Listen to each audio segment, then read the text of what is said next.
Ciao gente e benvenuti in questo nuovo episodio di una serie dedicata al Cammino di Santiago. Il 15 agosto 2021 io e altri due matti siamo partiti alla volta del Cammino di Santiago di Compostela, un'incredibile avventura.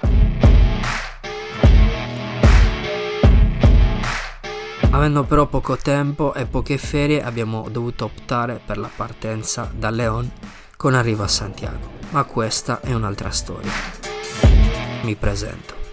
Mi chiamo Nicola, ho 31 anni e sono un videomaker. Da poco ho preso la decisione di lasciare il mio lavoro stabile e sicuro per dedicarmi a ciò che mi piace, e cioè fare video, escursioni, camminare e stare a contatto con la natura.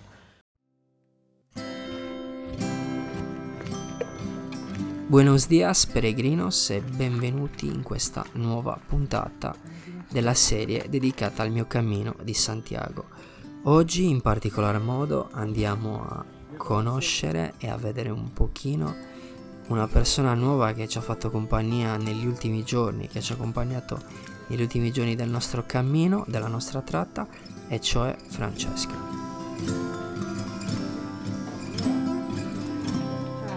Durante le partite? Sì.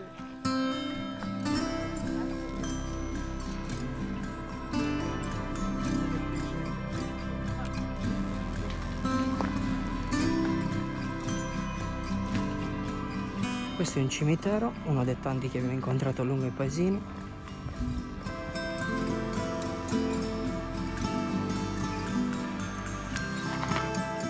Chilometro 100 ufficialissimo. Adesso mancano davvero 100 km a Santiago. Allora, hanno scritto diverso. Alla! Chilometro 100, Ricky purtroppo non c'è, però vabbè, Richiede al 50°. ognuno fa il suo cammino e ce l'abbiamo fatta.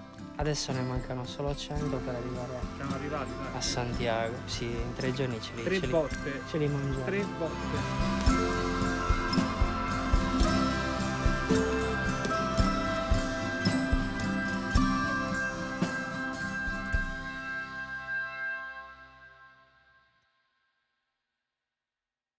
Buongiorno peregrinos, questo è il 7° giorno, siamo una settimana che camminiamo, mancano 100 km ragazzi, 100 km per arrivare a Santiago.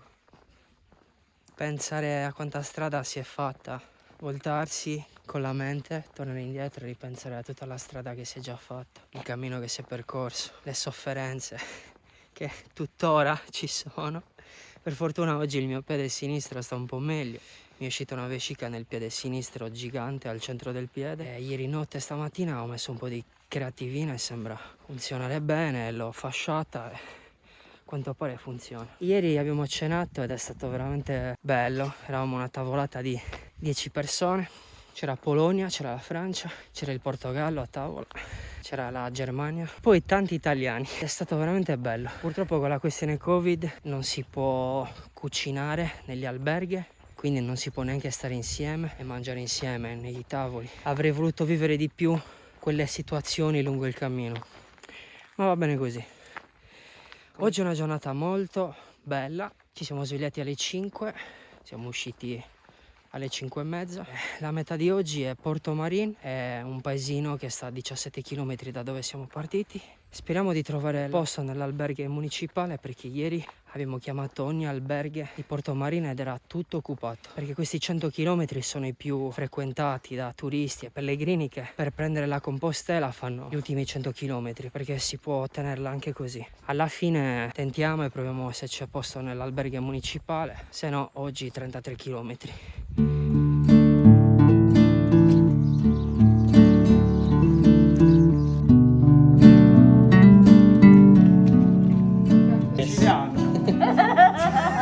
L'ha capita. Hai capito?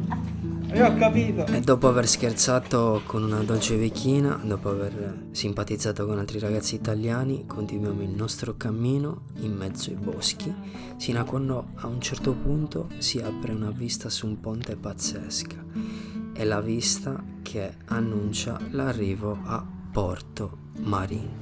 La cosa che non sapevo erano questi gradini interminabili Ah, che gioia! che dopo 17 km sicuramente non hai assolutamente voglia di fare. Ma la salita suicida a Porto Marine è stata ricompensata dall'arrivo a questo paesino che è veramente bello e caratteristico. Finalmente riusciamo a recuperare anche Ricky, che ci aspetta in una lunga e interminabile coda di zaini e di persone. Siamo nell'alberghe municipale di Porto Marine e questa è la situazione. Siamo tutti in fila, gli zaini sono in fila e stiamo aspettando che ci dicano se qui al municipale c'è posto per dormire stanotte oppure no. Ci hanno divisi un po' di qua e un po' in quell'altra struttura.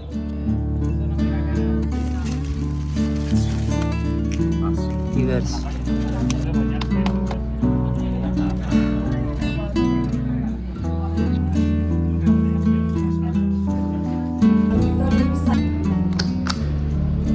Non so dove sono. Primo piano. Qua è tutto occupato.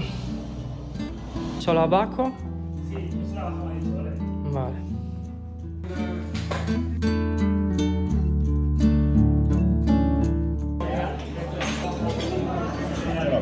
Ti piace? Non è fresco. Non è fresco. È stracotto, non è calloso.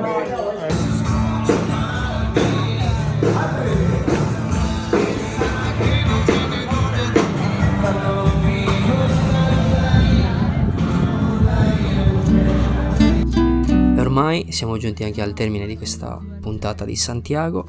Io vi saluto e vi lascio con dei versi di una poesia bellissima che condivido tanto e che rispecchia un po' il mio camminare e del perché cammino. Viandante, sono le tue orme il cammino e nient'altro.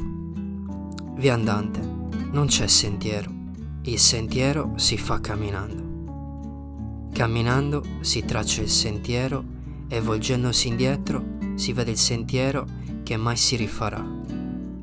Viandante, non c'è un cammino, soltanto scie sul mare. Ed è questo che accade. Voltandosi indietro si lasciano delle tracce e dei pesi, ma si conquistano nuovi traguardi lungo il cammino di Santiago.